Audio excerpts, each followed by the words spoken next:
নমস্কার বন্ধুরা, আজকের এই ভিডিওতে আমরা আলোচনা করব যদি তোমার অন্নপূর্ণা যোজনার স্ট্যাটাসটা আন্ডার ইনকোয়ারিতে দেখায় তাহলে তোমার টাকা কবে আসতে পারে। এবং আন্ডার ইনকোয়ারি স্ট্যাটাসটা অনেকদিন ধরে দেখাচ্ছে, কবে স্ট্যাটাস পরিবর্তন হয়ে ফাইনাল স্ট্যাটাস আমরা জানতে পারবো যে আমার ফর্মটা রিজেক্ট করা হলো নাকি অ্যাকসেপ্ট করা হলো বা অনুমোদন দেওয়া হলো। এছাড়া ইনকোয়ারি অফিসাররা কিভাবে ভেরিফিকেশন করছে, কি কি প্রসেস দেখছে, এই সমস্ত কিছু ইন ডিটেলে আলোচনা করছি। তাহলে ভিডিওটা অতি গুরুত্বপূর্ণ তোমাদের জন্য। চ্যানেলটিকে সাবস্ক্রাইব করে রাখো, ফেসবুক পেজটিকে ফলো করে রাখো। চলো শুরু করা যাক। প্রথমে জেনে নাও যে আসল সত্যিটা কি।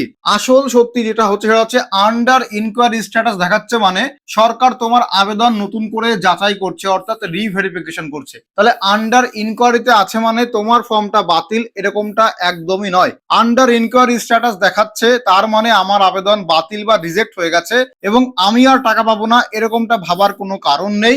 আপনার আবেদনটা ভেরিফিকেশন পর্যায়ে আছে এবং ভেরিফিকেশন যদি সফল হয়ে যায় মানে অ্যাপ্রুভ হয়ে যায় তাহলে আপনি টাকা পাবেন।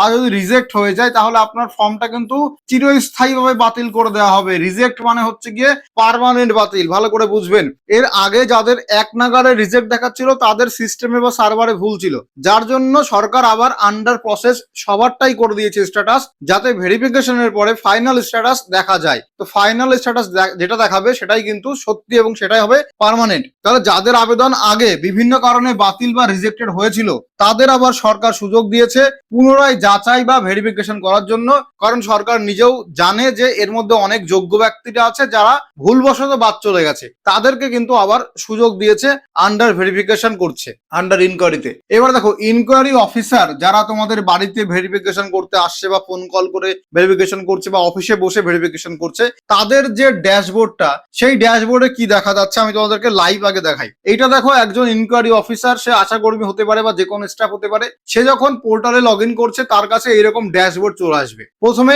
এখানে দেখো লেখা আছে কি আন্ডার ইনকোয়ারি। আন্ডার ইনকোয়ারি মানে যাদের ফর্মটা আন্ডার ইনকোয়ারি স্ট্যাটাস দেখাচ্ছে তাদের এখানে লিস্ট চলে আসবে। যেমন প্রথমে অ্যাপ্লিকেশন নাম্বার এখানে চলে আসবে, আমরা ব্লার করে দিয়েছি। এবার আবেদনকারীর পরিবারের প্রধানের নাম, এবার আবেদনকারীর পরিবারের প্রধানের মোবাইল নাম্বার, তাদের টোটাল ফ্যামিলি মেম্বার কজন এবং তাদের প্রাইমারি অ্যাড্রেস মানে পার্মানেন্ট যেটা প্রাথমিক অ্যাড্রেস বা স্থায়ী অ্যাড্রেস সেটা শো করবে। এইবার সেই আবেদনকারীটা কিভাবে অ্যাপ্লিকেশন করেছিল, দেখো অ্যাপ্লিকেশন মোড এখানে আছে অনলাইন, অর্থাৎ কিভাবে অ্যাপ্লিকেশন করেছিল সেটা দেখা যাচ্ছে। তারা কবে ফর্মটা সাবমিট করেছিল এখানে ডেট এবং এক্সাক্ট টাইম কিন্তু বলে দিয়েছে। তাহলে এইভাবে আন্ডার ইনকোয়ারিতে যখন তারা ক্লিক করবে যাদের স্ট্যাটাস আন্ডার ইনকোয়ারি দেখাচ্ছে সেই লিস্ট চলে আসবে। তাহলে প্রত্যেকটা ভিডিও বা পঞ্চায়েত ওয়াইজ এরকম লিস্ট শো হচ্ছে। এইবার এই নামের পাশে, ধরো মনে করো এটা 1 নাম্বার নাম এবং নামের পাশে এই যে ভেরিফাই আছে, তারা যখন এই ভেরিফাই অপশনে ক্লিক করছে তখন অ্যাকচুয়ালি সেটা ভেরিফিকেশন করার জন্য যাচ্ছে। মানে সে এই ভেরিফাই এখানে ক্লিক করার পরেই কিন্তু আইদার এখানে ফোন করবে অথবা এই অ্যাড্রেসে চলে গিয়ে ভেরিফিকেশন করবে। এবার এই আবেদনকারীর যদি কোনো প্রকার তথ্য ভুল থাকে সে ভুলটা সংশোধন করতে পারবে, তার অপশনটাও কিন্তু সরকার দিয়েছে। ইনকোয়ারি লেভেল অফিসারদের জন্য এডিট অপশন দিয়েছে, অর্থাৎ আপনার মাইনর কিছু ভুল থাকলে আপনি এটা সংশোধন করতে পারেন। তাহলে তারা প্রথমে যেটা ড্যাশবোর্ডে যেটা দেখতে পাচ্ছে সেটা হচ্ছে আন্ডার ইনকোয়ারি। এরপরে তারা জনকল্যাণ শিবির, এই অপশনটাও তাদের ওইখানে আছে। জনকল্যাণ শিবির মানে যারা অফলাইনে ফর্ম জমা দিয়েছিল তাদের পোর্টাল মানে তাদের ডিটেল গুলো, তাদের লিস্ট গুলো এই জনকল্যাণ শিবিরে কিন্তু ক্লিক করলে ওপেন হয়ে যাবে এবং সেভাবে ভেরিফিকেশন করবে। কারণ সরকার অলরেডি বলে দিয়েছে যে 10ই জুলাইয়ের মধ্যে জনকল্যাণ শিবিরের সমস্ত ফর্ম এই অনলাইন পোর্টালে তুলতে হবে এবং এই ভেরিফিকেশন কমপ্লিট করতে হবে। এবং যারা জনকল্যাণ শিবিরের ফর্ম জমা দিয়েছিল তাদের স্ট্যাটাসও খুব শীঘ্রই কিন্তু অনলাইনে তারা চেক করতে পারবে।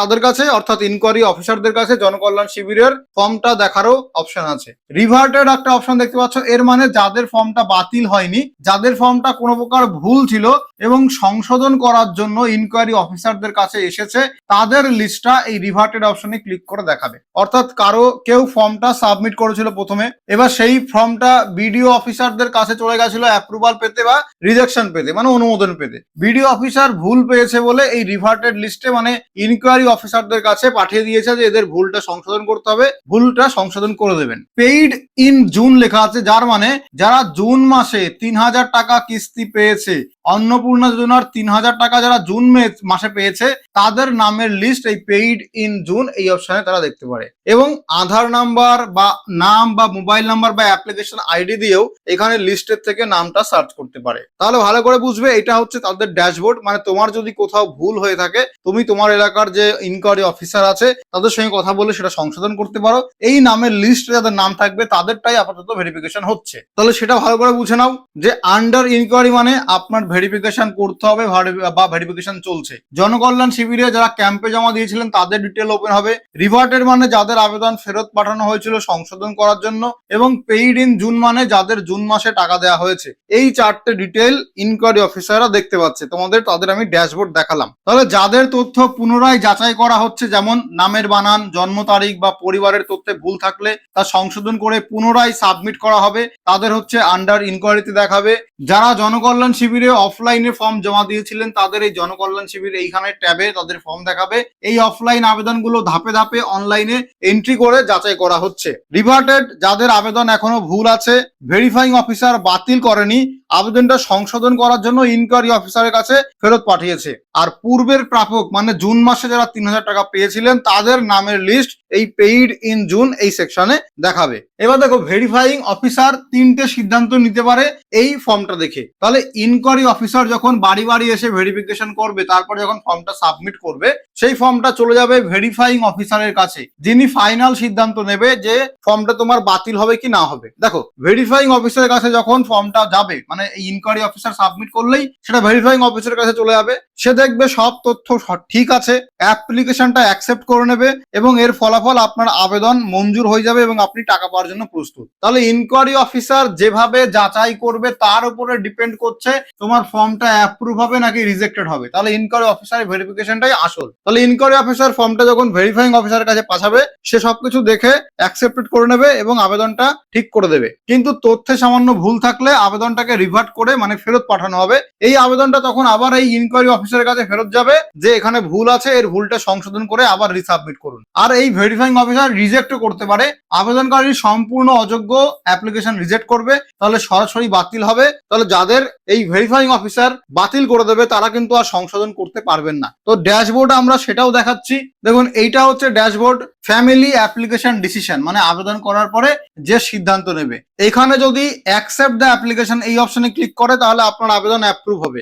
রিভার্ট দ্য অ্যাপ্লিকেশন এখানে ক্লিক করলে আপনার অ্যাপ্লিকেশনটা ফেরত চলে যাবে ইনকোয়ারি অফিসারের কাছে ভুল সংশোধন করার জন্য। আর রিজেক্ট দ্য অ্যাপ্লিকেশন মানে আবেদনকে বাতিল করা হবে। তাহলে যে ভেরিফাইং অফিসার আছে তার কাছে এরকম তিনটে অপশন আছে। সে সবকিছু দেখে যাচাই করবে, সব ঠিক থাকলে সে তার ডিসিশন এখান থেকে নেবে। তার জন্য আলাদা করে তার ড্যাশবোর্ডে এখানে অপশন দেওয়া আছে। তো তোমাদেরকে আমি লাইভ ড্যাশবোর্ড দেখিয়ে দিলাম। এইবার তোমরা অনেকে প্রশ্ন করছো যে তোমার বাড়িতে কেউ ভেরিফিকেশন করতে আসেনি, তাহলে আমার যাচাই কিভাবে হলো? মানে ইনকোয়ারি অফিসার আমার বাড়িতে আসেনি ইনকোয়ারি করার জন্য বা ফোন কলও করেনি, তাহলে আমার ভেরিফিকেশনটা হলো কিভাবে? দেখো এখানে একভাবে ভেরিফিকেশন হচ্ছে না, ভেরিফিকেশন 3-4 ভাবে হচ্ছে। যাদের বাড়িতে আসেনি তাদের অটোমেটিক্যালি ভেরিফিকেশন হয়ে গেছে, মানে আধার ও ভোটার কার্ড যা আপলোড করেছিল অনলাইনে সেই নথি দেখে অনলাইনেই তারা ভেরিফিকেশন করে নিয়েছে। কারণ তোমার তথ্যে কোনো ভুল পায়নি বা এমন কিছু পায়নি যা সংশোধন করার প্রয়োজন বা বাড়ি গিয়ে ভেরিফিকেশন করার প্রয়োজন। তার জন্য বাড়ি না গেলেও কল না করলেও অফিসে বসেই তারা যাচাই করে নিয়েছে। দ্বিতীয়ত হচ্ছে অফিসে ডাকতে পারে, আবেদনকারীকে সরাসরি পঞ্চায়েত বা মিউনিসিপ্যালিটিতে ডেকে পাঠানো হতে পারে ভেরিফিকেশন করার জন্য। এছাড়া সরাসরি বাড়ি গিয়ে ভিজিট করছে, সরকারি আধিকারিক, আশাকর্মী বা আইসিডিএস কর্মীরা বাড়ি বাড়ি গিয়ে ভিজিট করছে।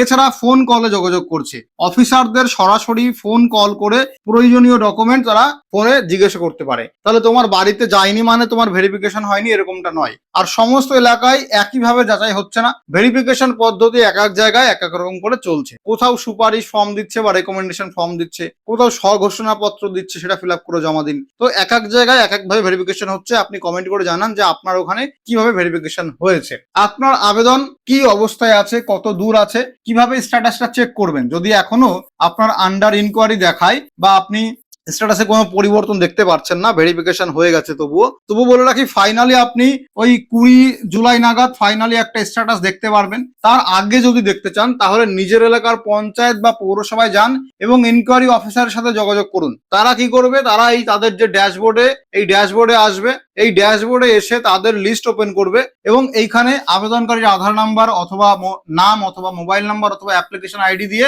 সার্চ করলে তার স্ট্যাটাস দেখা যাবে যে তার সমস্ত এরকম ডিটেলস ডিটেল ওপেন হয়ে যাবে। তাহলে শুধুমাত্র আপনার এলাকার যে ইনকোয়ারি অফিসার আছে সেই শুধুমাত্র বলতে পারবে যে আপনার আবেদনের স্ট্যাটাস বর্তমানে কি। তাছাড়া 20 জুলাই থেকে 25 জুলাই এই সময় স্ট্যাটাস আবার দেখা শুরু হবে ফাইনালি, তখন আপনি এবং প্রত্যেকে দেখতে পারবেন। তাহলে স্ট্যাটাস জানতে 3টে ডকুমেন্টের মধ্যে যে কোনো একটা ডকুমেন্ট লাগবে, আপনার আবেদনকারী আধার নাম্বার অথবা মোবাইল নাম্বার অথবা অ্যাপ্লিকেশন নাম্বার বা নাম দিয়েও সার্চ করা যাচ্ছে। তো বর্তমানে সবারই একই স্ট্যাটাস দেখাবে, পরিবর্তন এখনো হয়নি। আচ্ছা, স্ট্যাটাসে ভুল দেখালে কি করবেন? যদি আপনার স্ট্যাটাসে ভুল দেখায় বা যদি আপনার মনে হয় যে না আমার স্ট্যাটাস এরকমটা হতে পারে না, আমার সব ঠিক আছে, আমার তো অ্যাপ্রুভ করে দেওয়া উচিত, তাহলে আপনি ভুলটা আগে চিহ্নিত করবেন। স্ট্যাটাস চেক করে ঠিক কোথায় ভুল আছে, যেমন নাম, বয়স বা পরিবারের তথ্য, সেটা আগে জানবেন। যে তথ্যটা সংশোধন করতে চান তার আসল বা অরিজিনাল প্রমাণপত্রটা বা ডকুমেন্টটা নিয়ে আপনি যোগাযোগ করবেন কোথায়? আপনার পঞ্চায়েত অফিস বা পৌরসভায় গিয়ে ইনকোয়ারি অফিসারদের সঙ্গে যোগাযোগ করবেন। তারা সিস্টেমে পুনরায় সেটা দেখে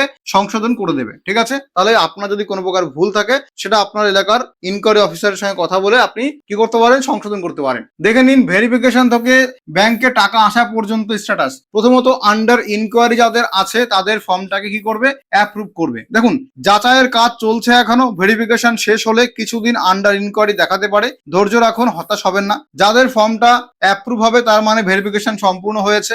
সরকারিভাবে কোনো নির্দিষ্ট টাকা দেবার তারিখ নেই, সবার টাকা একসঙ্গে একই দিনে আসবে না। এটাই আপনাদের প্রশ্ন যে আমার আন্ডার ইনকোয়ারিতে দেখাচ্ছে কবে নাগাদ টাকা আসতে পারে। দেখুন, মোটামুটি যেটা আইডিয়া করা যায় যে জুলাই মাসের কিস্তি যদি দেয়, দেবে কিনা শিওর না, যদি দেয় তাহলে এখানে মনে করুন ওই 20 থেকে 25 জুলাই নাগাদ এই জুলাই মাসের কিস্তি দিতে পারে। ঠিক আছে, 3000 টাকা দিতে পারে। যদি জুলাই মাসের কিস্তি সরকার না দেয় তাহলে আর জুলাই মাসে টাকা পাচ্ছেন না, আগস্ট মাসে শিওর আপনি টাকাটা পাবেন সরকারের পক্ষ থেকে, আগস্ট মাসের কিস্তিটা। তাহলে আপনাদের জুন মাস বা জুলাই মাসের টাকাটা ফালতু ফালতু 6000 টাকা মার যাবে, কিছু করার নেই, কারণ এই ফর্ম ফিল আপ নিয়ে অনেক ঝামেলা হচ্ছে। তাহলে যদি আপনার আন্ডার ইনকোয়ারিতে দেখায় তাহলে আপনার টাকাটা জুলাই মাসে যদি সরকার টাকা ছাড়ে টাকা ঢুকতে পারে, যদি জুলাই মাসে সরকার টাকা না ছাড়ে তাহলে কিন্তু টাকাটা আগস্ট মাসে গিয়ে ঢুকবে। সেটা ডিপেন্ড করতে সম্পূর্ণ রাজ্য সরকারের উপরে। টাকাটা ঢুকবে আপনার ব্যাংকের ডিবিটি ট্রান্সফারের মাধ্যমে। ব্যাংক অ্যাকাউন্টে সরাসরি টাকা জমা হবে ধাপে ধাপে ডিবিটির মাধ্যমে। তাহলে আপনার ফর্মটা যদি অ্যাপ্রুভ দেখায় ডিবিটি ট্রান্সফারের মাধ্যমে টাকা পেয়ে যাবেন। এবার অনেকের কিন্তু 9 জুলাই 10 জুলাই নাগাদ টাকাটা ঢুকেছে এবং এখনো ঢুকছে,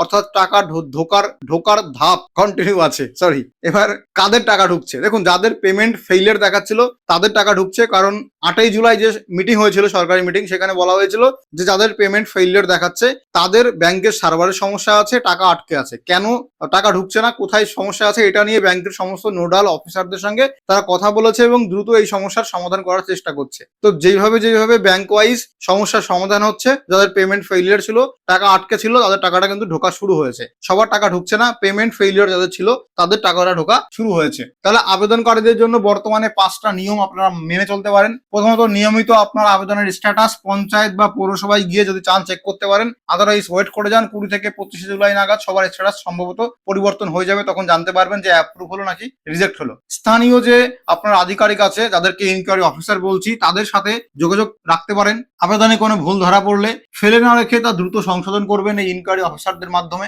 আবেদনে দেওয়া মোবাইল নাম্বারটা সবসময় অ্যাক্টিভ রাখবেন এবং কোনো গুজবে বিশ্বাস করবেন না, শুধুমাত্র সরকারি আপডেট অনুসরণ করবেন। ঠিক আছে? তো সরকারি আপডেট অনুযায়ী এখন শুধুমাত্র যাদের পেমেন্ট ফেইলিয়ার ছিল তাদের টাকাটা ঢুকছে। যাদের আন্ডার ইনকোয়ারিতে আছে তাদের টাকাটা 20 থেকে 25 জুলাই নাগাদ ঢুকতে পারে, যদি রাজ্য সরকার টাকাটা ছাড়ে। যাদের আন্ডার ইনকোয়ারি থেকে অ্যাপ্রুভ হবে তাদের টাকাটা ঢুকতে পারে, অথবা যদি জুলাইতে টাকা না দেয় তাহলে আবার আগস্ট মাস থেকে টাকা পাবেন, যেরকমটাই পাচ্ছেন। তবে শুধুমাত্র যাদের ফর্মটা অ্যাপ্রুভ হবে তারাই। তাহলে ভিডিওটা কেমন লাগলো কমেন্ট করে জানাবেন। যদি ভালো লাগে লাইক করুন, শেয়ার করুন বন্ধুদের সঙ্গে। চ্যানেলটিকে সাবস্ক্রাইব করে রাখুন, ফেসবুক পেজটি ফলো করে রাখুন এরকম গুরুত্বপূর্ণ ভিডিও আরো পাওয়ার জন্য। ধন্যবাদ, ভালো থাকবেন।